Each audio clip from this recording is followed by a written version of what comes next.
Tapi lo pernah nonton film? Pas nonton film, lo ngerasa kayak gini. Lo nonton film nih, Iya. lo ngeliat pemerannya kayak act-nya kurang gitu. Terus lo ngomong diri lo sendiri kayak gini. Kok dia act-nya kurang ya? Emang sesusah itu ya acting? Pernah mikir gitu gak sih? Sempet pernah beberapa film. Gue sempet mikir gitu pas nonton. Dan ternyata pas sekarang gue ngerasain ya emang grogi anjing depan kamera. Pasti. Gue soalnya juga pernah juga kan dulu waktu gue kameramen. Gue aja, masih kecil lah ya, masih SD lah. Ya jadi figuran doang, lewat doang, grogi. Kayak anjing gue ngapain nih? Kiku tau gak lo kiku? Aduh, gue ntar gerak ini salah nggak ya? Gitu biasanya gitu tuh. Cuman ya pasti kalau lama-lama udah biasa. Apalagi kalau, tapi tergantung sih, tergantung film mana dulu. Film itu sih banyakannya. Film Indo iya gue akuin, nggak sesuai ekspektasi aja, nggak sesuai kayak dari muka karakternya tuh nggak sesuai apa yang dia iniin. Tapi kan dalam menikmati film nih banyak aspek-aspek. Ada orang yang nikmatin film karena emang karena suka sama orangnya. Ada yang emang karena jalan ceritanya. Ada yang suka emang karena lu tau gak sih kayak ini film kayak impossible banget apa kekuatannya. Kalau ini possible ada yang karena itunya. Nah lu orang yang menikmati film dari apanya? Apa dari semua elemen itu semua lu nikmatin? Semua lu perhatiin? Kalau gue ya, kalau gue film, gue nggak tahu sebenarnya genre film yang gue suka tuh apa sebenarnya. Sampai sekarang pun gue masih belum tahu nih sebenarnya tuh film apa sih yang bener-bener menurut gue tuh tertarik gitu. Cuman karena emang gue suka keributan, suka keributan gue soalnya, nggak tahu kenapa gue suka namanya hal-hal kriminalitas tuh. Jadi gue suka gitu dengan film action. Nah sama. Film action yang paling lu suka? Film action yang paling gue suka apa ya? Gak tau sih sebenarnya, gue banyak film action gue suka, cuman ada satu film yang itu gue pernah cerita ke lu yang gue gak tau ya judulnya apa. Gue soal kalau nonton film gue gak pernah matiin judulnya. Filmnya itu tentang prajurit yang emang gak memegang senjata. Dia itu dari apa sih namanya, kalau pendeta gitulah. Itu seorang pendeta. Apanya yang anak buahnya pendeta gitulah, gue gak tau namanya, lupa gue. Kayak gitu. Dia pengen berjasa lebih di negara cuma tanpa dia megang senjata, angkat senjata nembak orang. Akhirnya udah dia jadi pasukan PMI buat bantu. PMI tapi sih PMI yang buat obat-obat kan? Iya, pokoknya bahasa PMI lah. Gua nggak tahu apa nih. Iya, gitulah PMI lah. Ya di situ tanpa megang senjata dia pun berjasa. Dia bisa nolongin banyak orang. Wah ini seru banget itu film. Berulang-ulang gue kali gue tonton, nggak ada bosan-bosannya. Kalau gua film Sisu, tau gak lu? Sisu tahu banget itu kan. Kenapa gua suka film itu? Karena gua tipe orang yang menikmati film dari semua elemen, dari arasnya. Gimana sih lu kalau ngeliat orang cakep-cakep kan demen ngeliatnya. Ya. Di film Sisu tuh nggak tahu kenapa cowok-cowoknya mungkin nggak terlalu keren, nggak terlalu ganteng lah, tapi ya emang ini cowok enggak. Lu pernah ngeliat gak sih ini cowok ganteng, tapi ganteng aja. Beda sama cowok ganteng tapi laki gitu. Oh, lakinya ada. Ibaratnya gini kalau di Indo, lu ngeliat Iqbal Ramadan sama Jeffrey Nicole. Kan kalau Iqbal Ramadan ganteng kayak ganteng dan soft boy, ya udah ganteng-ganteng orang Bandung loh. Ini kalau Nicole kan ganteng-gantengnya maco. Pas di film Sisu tuh, yang gue liat orang-orangnya cowok-cowoknya macam-macam ya, gue demennya maco-maco. Bukan bohong ya anjing. Jadi kayak emang keren aja. Kalau cewek-ceweknya biasa aja. Itu kalau sisi paras. Kalau dari sisi actionnya nih, gerak-gerik dianya, acting lah kalau actingnya bagus. Jadi hampir mirip sama kualitas film Korea. Jadi kesadaran dia terhadap kamera kurang.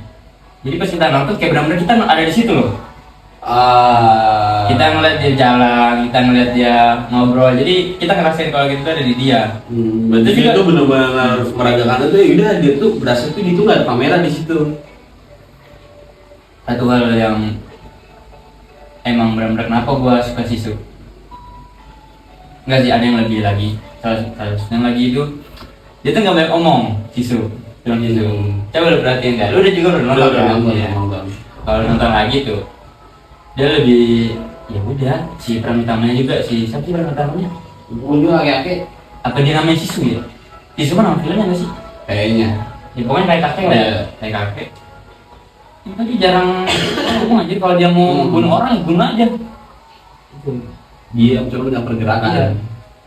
Diam-diam aja tapi ya ngelakuin. Nah ini part paling serunya. Yang mana? Sadisnya itu lah.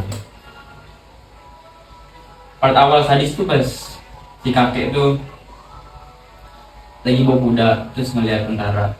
Dia mau ngejual emasnya. Nggak mau ngejual sebenarnya. Dia cuma datang doang ke mobil tentara itu. Terus rogo-rogo kan alat-alatnya, perhiasannya, diambil emasnya.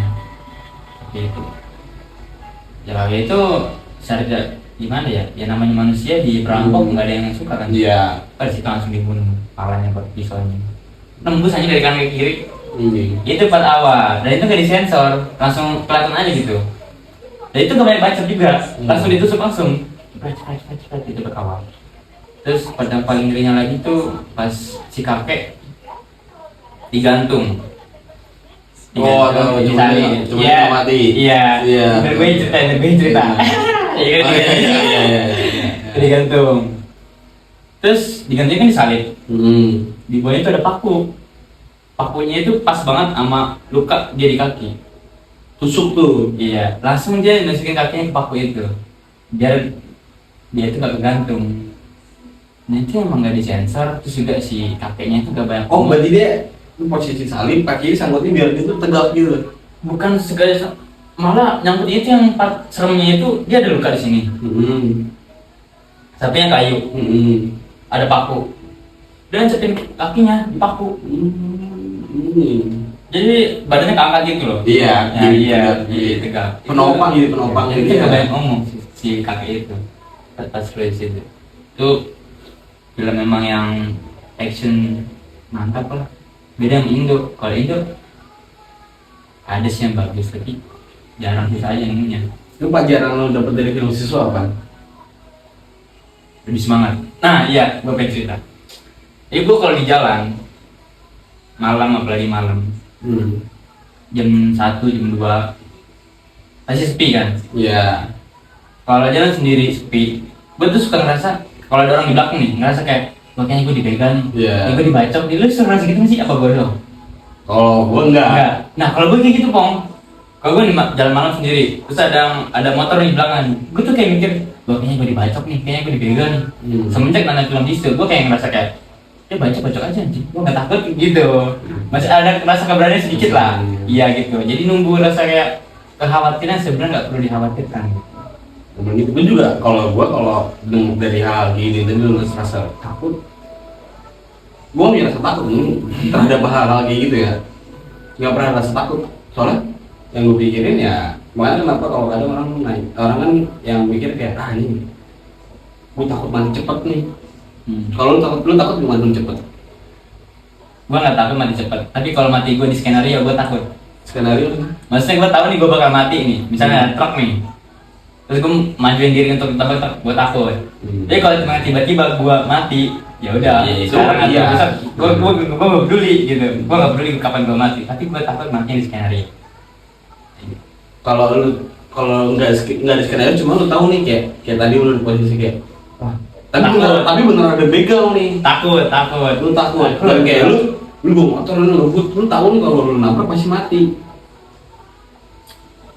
Itu kalau masalah ngebut apa enggak baru kemarin. Lu tahu kemarin baru jatuh. Iya. Nah, terus semenjak jatuh itu, kalau gue mau ngebut pasti ada aja Rasa takut. Trauma kayak wah anjing jatuh sepelan kemarin sakit gitu. Apalagi kalau kenceng kayak gini ya gitu. Kan bawa berapa? 20 kali. Iya. 20 jatuh. Lecek doang nih juga. Ya, paling gitu dong ya. Ngilu, tapi kayak ngerasa trauma anjing.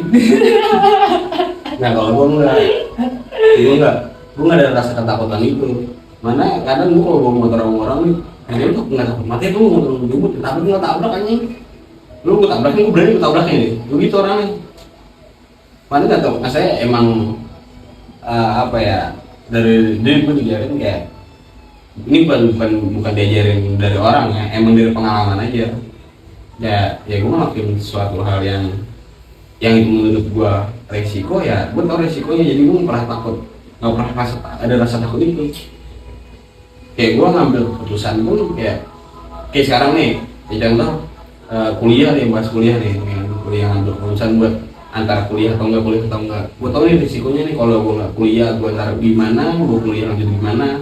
Nah itu gue ngambil keputusan di situ, gue berani, gue tau risikonya. Mantap. Nah mau gue tanya, kuliah itu penting nggak? Kuliah penting atau enggak? Oke, jadi nonton nih, amazing nih. Dari film kuliah penting atau enggak? Tergantung sih, Dengan makanya. tergantung sudut pandang orangnya. Sudut pandang lu. Kalau sudut pandang gua, Iya. kuliah itu penting atau enggak? Enggak. Step di satu sisi ada, sebenarnya nggak bisa lu ngomong yang penting atau enggaknya. Iya. Pendidikan ya lebih penting. Cuma kan pendidikan itu kan nggak berasal dari kuliah aja, dari manapun bisa. Iya. Cuma di satu sisi yang kenapa sebenarnya orang pun juga mikir kuliah itu nggak terlalu penting. Sebenarnya menurut gua, coba satu sisi apa ya, dia itu punya rasa tanggung jawab dia sendiri sebagai, kalau gue nih, kalau dia merasa sekarang, gue punya rasa tanggung jawab sendiri, gue sebagai anak dari itu impian orang tua gue gitu. Ya seenggaknya, soalnya orang tua pernah ngomong, kan gue berempat saudara nih. Ya dan gue anak pertama, adik gue pada sekolah. Mak gue ngomong gini, mau tuh pengen banget, maksudnya anak mama ini satu aja jawabannya jadi sarjana. Nah, rasa gue mikir itu hanya titel kan. Cuman di satu sisi itu dia, lu penting nggak pentingnya, di satu sisi di soal kayak buat pengalaman, pendidikan ya gue bisa cari di luar. Cuman di satu sisi buat ngebahagiain itu penting. Jadi kita tarik kesimpulan tuh. Nah, Berarti kuliah lu itu tujuan pokok utamanya ngebagiin orang tua lu. yes. Nah gue gantian, gue yang ngasih argumen. Kuliah itu sebenarnya mungkin banyak kalau dibahas tujuannya apa. Banyak. Ini yang dua lah, yang menurut gue yang paling menonjol. Apaan? Yang pertama tujuan kuliah itu sebenarnya ngebantu orang yang punya minat dalam bidang hal tertentu.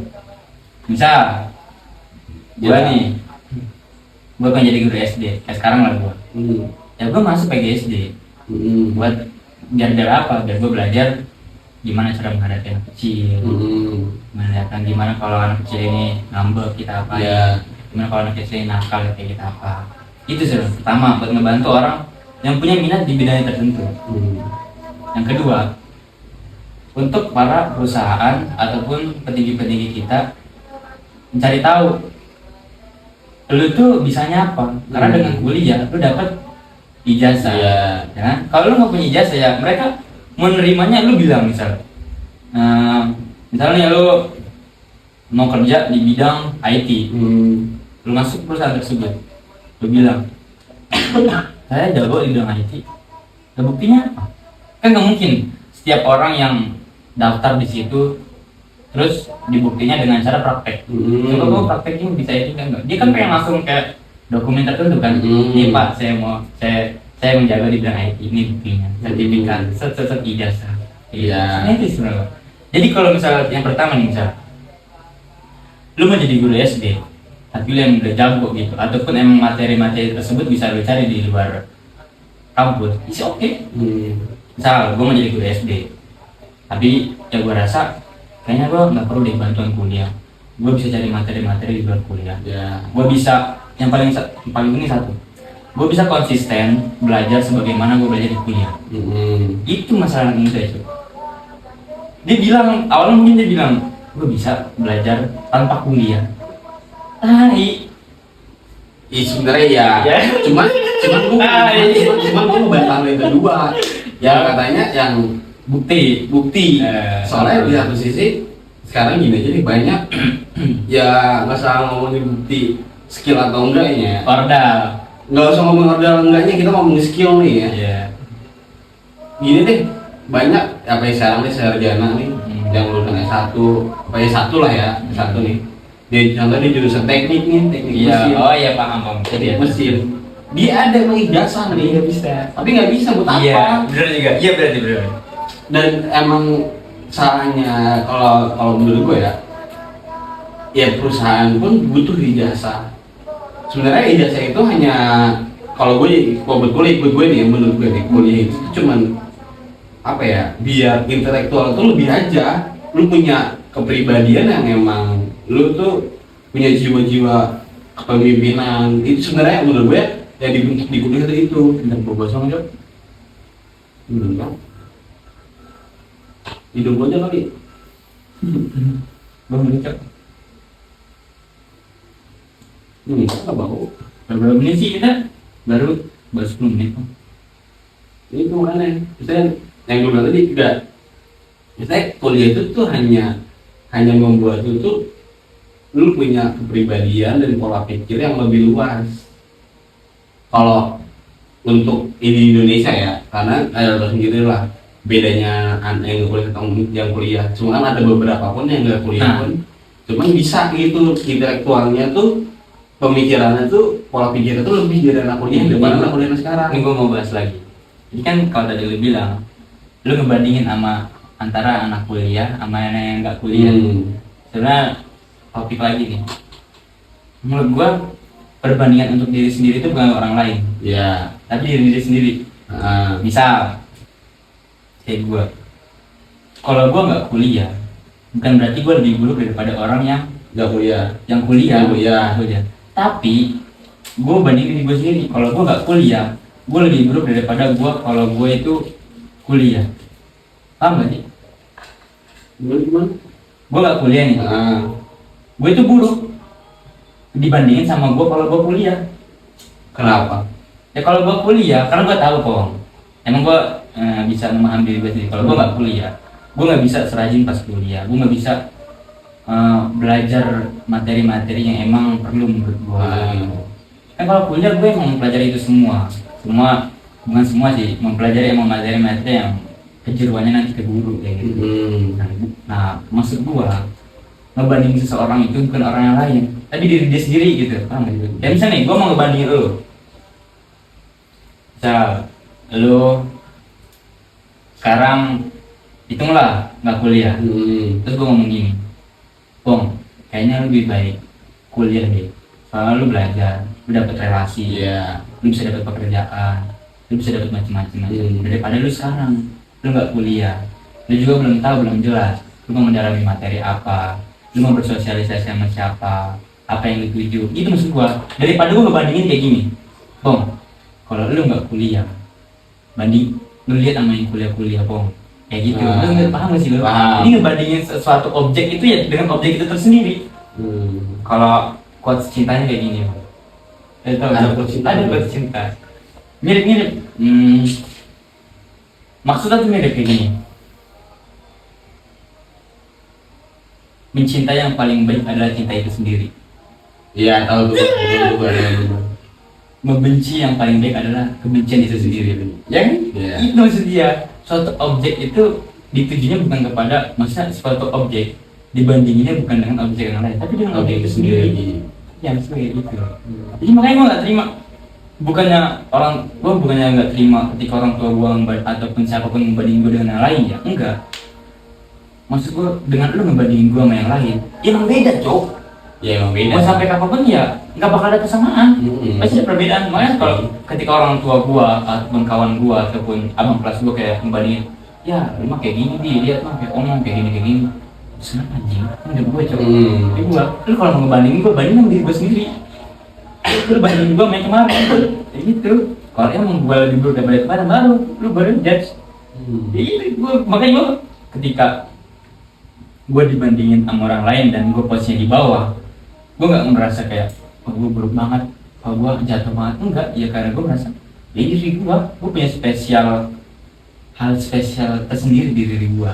Dan ketika gue dibandingin sama orang lain posisi gue di atas, gue juga nggak merasa kayak keren nih, enggak. Ya gue merasanya ya emang dia juga bisa lebih dari gue dengan hal tertentu, ya gitu.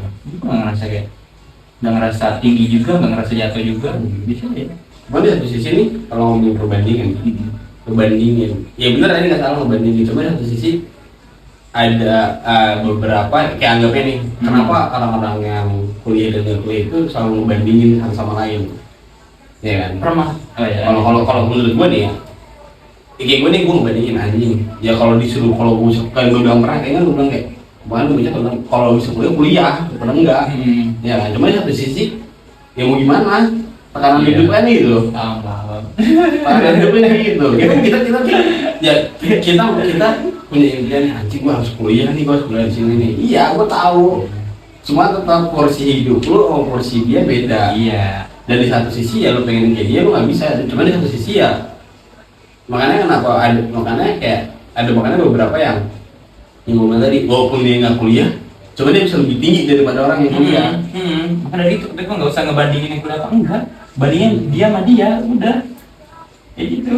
Lu bisa naik tanpa kuliah juga Gitu. ya. Iya, cuma anak muda tuh susah di mana? Menurut gua anak muda tuh susah di dua hal. Apaan? Satu, menjadi pelopor, Nah, belum provokator. Dan yang kedua, konsistensi. Apalagi Gen Z, dia mungkin bisa jadi pelopor, tapi mentok di otak. Lu pernah ngerasa nggak kayak mikir suatu hal nih, misalnya ini banyak, kayaknya motor tuh bagusnya rodanya 3 deh, tapi itu cuma mentok di otak lu. iya, Lu nggak merealisasikan itu. emang itu pasti, itu Ya banyak, kan? itu banyak selalu berseliweran di otak-otak sekarang. Iya, lu nggak ngebuktiin. Seharusnya kan kalau misalnya lu udah punya ide bagus nih kayak tadi gitu, kan lebih bagus motor tuh rodanya 3. Lu ke bengkel, lu minta kalau dibuat roda 3 lebih bagus apa enggak. Nah itu masalah itu pertama, jadi provokator.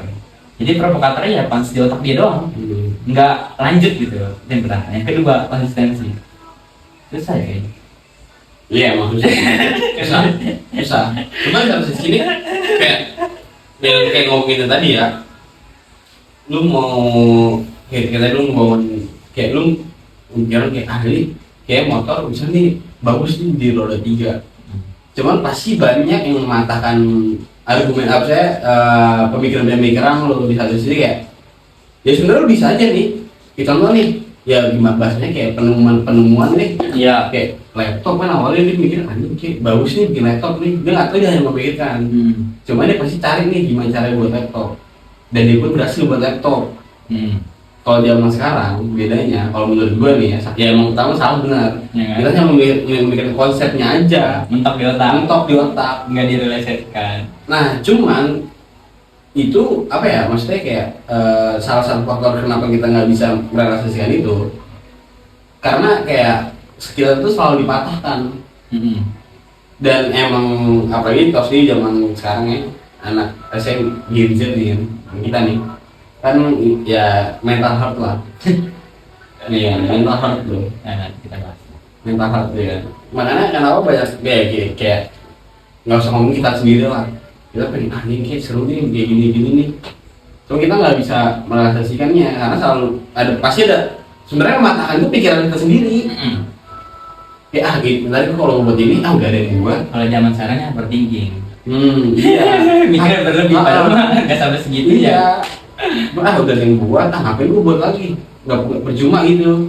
Soalnya pasti pemikiran itu tuh yang pasti bakal nongol saat lu muncul inspirasi tertentu. Dan matahkan pikiran kita sendiri. Gue pernah waktu itu mikir kayak, wah asik nih gue nih buat apa ya? Gue lupa tuh. Gue tuh kan sama istri gue pengen nih buat lift, cuman bener transparan gitu lah. Cuman udah banyak nih lift transparan, ngapain gue buat lagi? Ya, gitu pasti tuh, udah banyak pasti orang-orang ahli yang udah bisa, ngapain gue cuma kerja sama dia gitu, pasti gitu. Nih soal Gen Z,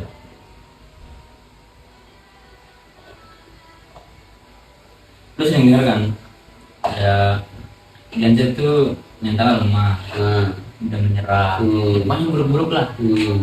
Nah yang paling besar tuh pembahasannya tuh Gen Z tuh mental lemah. Dan ini mau gue bantah. Apa sebenarnya Gen Z tuh bukan mental lemah, tapi ketersediaan untuk menunjukkan mental lemah itu terpenuhi. Maksudnya? Misal gua sedih nih, Ya. ditolak lamaran di 10 perusahaan. Hmm. Untuk gua mereaksikan kalau gua tuh sedih, gampang. Bikin video aja sambil jalan sambil nangis, upload di TikTok, di YouTube. Ya. Ya kalau gua sedih. Zaman dulu sebenarnya sama aja kayak gitu menurut gua. Orang mana sih yang kalau di dalam kerjaan gak sedih? Ya. Cuman mereka untuk mereaksikan kesedihannya nggak ada. Jadi nggak ketahuan. Tapi mereka sering menunjukkan itu bahkan ke orang-orang yang sebenarnya mereka nggak perlu tunjukin. Contoh, ini sebenarnya saya itu nggak sih? Gue sih. Dan tahu banget nggak dikat aja. Kayak orang tua yang menceritakan berapa ceripayanya mereka, kesedihannya mereka yang menurut gua biasa aja. Kayak misal jalan kaki, sekolah jalan kaki 2 kilo, 3 kilo. Kayak jalan kaki 2 kilo, 3 kilo biasa aja gak sih? Biasa. Kayak naik angkot gitu. Ya kita juga bisa nih menurut gua kayak gitu. Tapi itu mereka ceritakan di momen-momen ataupun yang emang nuansanya waktu itu nuansa sedih gitu. Nah kalau menurut gue ya, kalau pada zaman itu udah yang tersedia gitu TikTok, platform kayak gitu untuk mereaksikan apa yang mereka rasakan, sama aja nih. Pasti Ya, dia gitu. ngelakuin.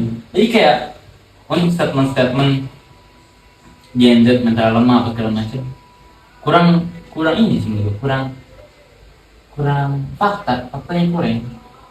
Kalau begini itu mentalnya lemah. Iya kurang. Kalau misal diambil dari banyak kasus bunuh diri, sama aja nih video banyak kasus bunuh diri. Ya, sebenarnya emang gak ada bedanya. Iya ada bedanya Cuman emang kalau menurut gue ya bedanya ya karena di zaman mereka itu ya tidak tersedia. publikasinya kurang. Iya publikasinya kurang ya kan. Dari satu sisi ya emang mereka tuh di zaman dulu diajarin apa adanya. Iya. Maksud gue hal kayak gitu emang bukan tekanan bagi mereka karena udah terbiasa. Nah, dan menurut gue kenapa mental biasanya kenapa banyak orang nyebut mental gitu tuh lemah tuh kayak ini gampang rapuh kayak karena emang menurut gue nih game sekarang tuh dididik sama orang tuanya tuh kayak orang tuanya makanya aku punya orang tua yang ngomong kayak makanya itu dulu begini harusnya jangan gini dan di satu sisi kayak orang tua tuh nggak mau anak itu tuh ngerasain. Nah ini gue pengen bahas algoritma pendidikan orang tua anak. Jadi lu pernah merhatiin gak? Ini dari sisi ekonomi ya. Ya. Misal nih orang tua nih di masa mudanya tuh susah, susah banting tulang, mau ngapa-ngapain juga nggak tersedia, harus keringetan dulu, harus capek dulu. Pas dia udah besar, udah punya anak, dia jadi udah kaya konglomerat si orang ini. Apa aja tersedia, kekayaannya melimpah, punya anak, anaknya dididik sebagaimana layaknya bukan kehidupan orang sukses. Kayak bangun semaunya, terus attitude ke orang lain tuh kurang karena ya orang tuanya ngelepas, orang tuanya mikir pendidikan yang baik itu ataupun pendidikan yang bisa membahagiakan anaknya itu yang membebaskan sebebas-bebasnya. Padahal enggak cuk, orang yang sukses itu emang harus pedih dulu, harus capek dulu. Itu rapatar itu orang yang emang spesial juga nggak spesial juga sih. Enggak, itu yang kita tahu Ya mungkin aja keluarganya nggak tahu gimana ya. problematiknya banyak. Iya, tapi yang tunjukin yang itu kita ya tidak boleh merasa insecure lah, merasa kita tuh untuk dia lebih dari kita terus kita kan nggak tahu aslinya kayak gimana. Kita lihat doang, tapi siapa yang mau jadi rapatar? Iya. Enggak, kalau ngomong siapa sih yang mau jadi rapatar, gue nggak mau. Kenapa? Gue nggak mau karena yang lu bilang tadi orang sukses kan harus merasa kepedihannya dulu. Oke, ya kalau gue nggak tahu ya kalau kenapa gue ngomong itu mungkin ya, kita tuh udah ngerasain susahnya jadi kita akhirnya enak nih ngerasain susah dulu baru merasa hasil dari payah kita. Nah soal ini lagi, lu pernah nggak beli barang yang lu dapat karena jadi payah lu sendiri? Sering. Itu emang bener wah banget kan rasanya. Wah banget. Beda banget dibandingin sama kalau lu hasil dapat barang dari dikasih sama orang tua, minta. Tapi ada satu hal yang emang kalau buat sendiri sama kita beli sama orang lain itu enakan di orang lain apa? Tahu nggak? Apa? Indomie. Lu ngerasa nggak sih? Indomie ini lu masak sendiri. Beda kayak di warkop. Beda kayak di warkop. Enakan di warkop kan? Itu mau mie hasil lu jadi payah kerja sampai 24 jam juga. Rasanya nggak setak sama di warkop. Iya, di warkop. Iya kan? Itu kalau itu gua nggak suka banget emang. Iya. Itu nggak tahu kenapa emang dari dulu ya emang gua udah mindsetnya tuh kayak anjing di warkop lebih enak. Iya, karena lebih enak. Mindsetnya tuh anjing mindset gua beli masakan sendiri kayaknya enakan warkop deh. Walaupun meski perhitungan ya di warkop ini pakai telur itu 12 sampai 15 ribu. Beda kalau lu jadi payah sendiri terus lu beli ini palingnya goceng ataupun 7.000 bisa pakai telur. Tapi tetap lu mending beli di warkop. Cuma tetap Rasanya beda. Gua tetap ngomongin beda enggaknya ya. Beda. Iya. Kayak orang nih, kayak lu nih, ya kayak gue nih bikinin mie lu. Beda rasanya biasa aja kan. Daripada di warkop. Iya. Kalau di warkop tuh lebih anjing kok enak ya. Apa mau warkop ya? Mie itu harus warkop. Iya. Mie itu harus warkop. Makanya gue sebelum bikin kayak apa gue harus selalu pernah gue bikinin ke kawan gue coba beda sama kayak di warkop. Gue bener mangkok dengan sama, mie yang sama yang nggak terlalu lodok nih, terus bumbunya sama, gue kasih apa namanya cabe gitu, sawi terus sama apa sih paprika gitu apa sih yang pedas. Iya paprika. Ya paprika ya gitulah. Dan beda kok. Apa gue sih tukang warkop gini? Warkop is the best. Perlu gue bisa biar teman dulu langsung nih enak ini enak nih. Tapi gue mikir kayak sebenarnya gue pernah belajar tentang mindset tentang pola pikir. Jadi apa yang lu pikirin dan emang udah masuk otak lu nih kayak walaupun itu itu nggak enak, cuman orang-orang udah ngomong itu enak pasti bakal enak. Iya. Mindset tuh efek Banget. Soalnya lu pernah dengar tuh ada namanya mindset doang. Apapun yang lu pikirin pasti bakal terkabulkan. Walaupun lu cuma pikirin terus dan tindakan lu pun lu nggak punya tindakan yang terlalu besar nih, pasti bakal nih. Dan gue pernah ngerasa gitu juga. Kayak gue anjing gue pengen gini nih. Dan gue nggak ngelakuin apa-apa juga terjadi. Iya, kenapa gitu ya?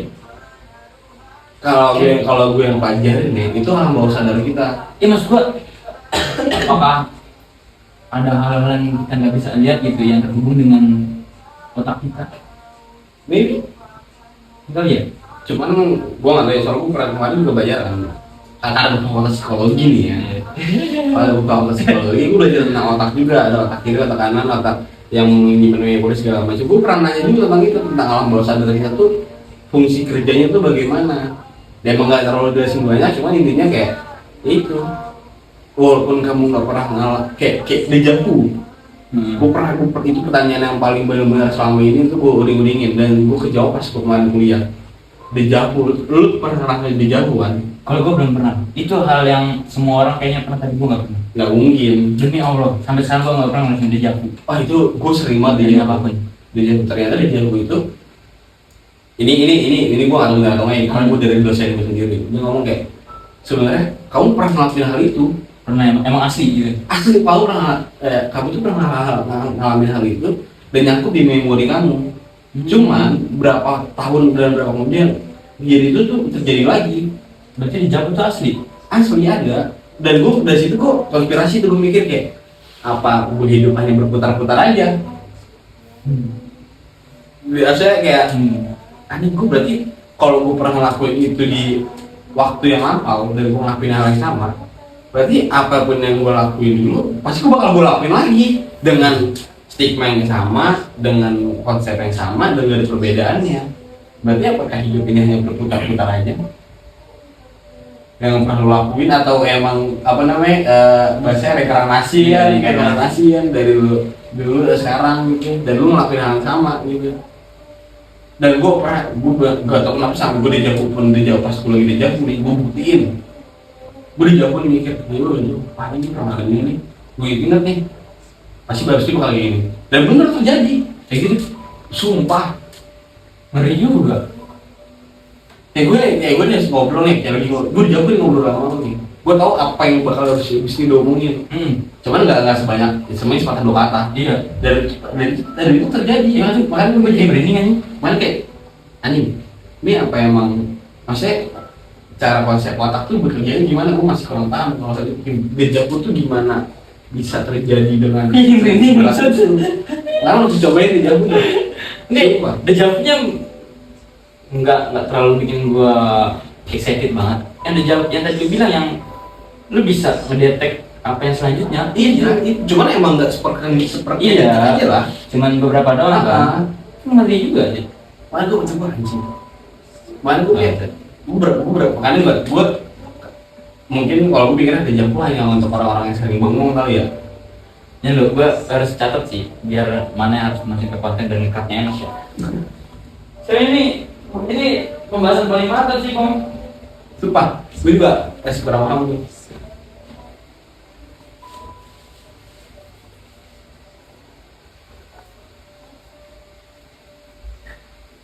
Gue jadi merinding, masuk langsung merinding gue. Soalnya tuh keterkaitan dengan hal-hal yang goib menurut gue ya. Iya. Masuk kan anjing. Oke, ini pasti masuk konten. Dejavu bisa diramal. Mana lu berapa? Kok nggak sering banget sih, cuma beberapa kali makanya gue selalu Iya. sering beberapa kali gue nanya lu pernah dejavu nggak? Lu dejavu kayak gini nggak? Kayak gini nih, kayak gini nggak? Iya, lu pernah nanya juga. Iya kan? Karena kesana gue selalu ngalamin itu. Kayak beberapa kali gue ketemu sama orang, gue dejavu nih. Akhirnya gue tiba-tiba kok, gue pernah ngalamin ini nih. Gue nyoba menerang aja. Apa sih bakal kayak gini nih? Benar. Tapi satu sisi gue sambungin sama yang dulu tadi, mindset is doa. Apa yang gue bikin sih bakal terjadi. Nah itu tuh gue masih berproses nih, ini tuh bersinggungan kah apa yang mau merinding Pong, lu sini Pong, gantian Pong. merinding apa ini? Dada gue merinding aja, gak merinding gue. Si tahu. Iya lagi. Iya lagi. Beda awalnya. Goblok. Kemarin gue kali ini nongol kan. Kalau masalah merinding kan biasanya konotasinya dengan setan. Jadi kita cerita horor dikit. Kayaknya gue pernah nanya, lu pernah lihat setan apa enggak? Lu jawab enggak ya? Apa? Lu pernah ngeliat setan enggak? Pernah. Pernah, asli? Pernah. Asli? Berapa Pernah. kali? Kalau di beberapa kali gue nggak tahu berapa kali ya. Soalnya gue dulu gue dari kecil nongol di kuburan juga. Asli ngeliat setan? Asli setan. Bukan setan lagi, nggak hal yang emang nggak wajar aja. Kayak pertama nih, lu bayangin sore-sore nih, lu sore-sore nih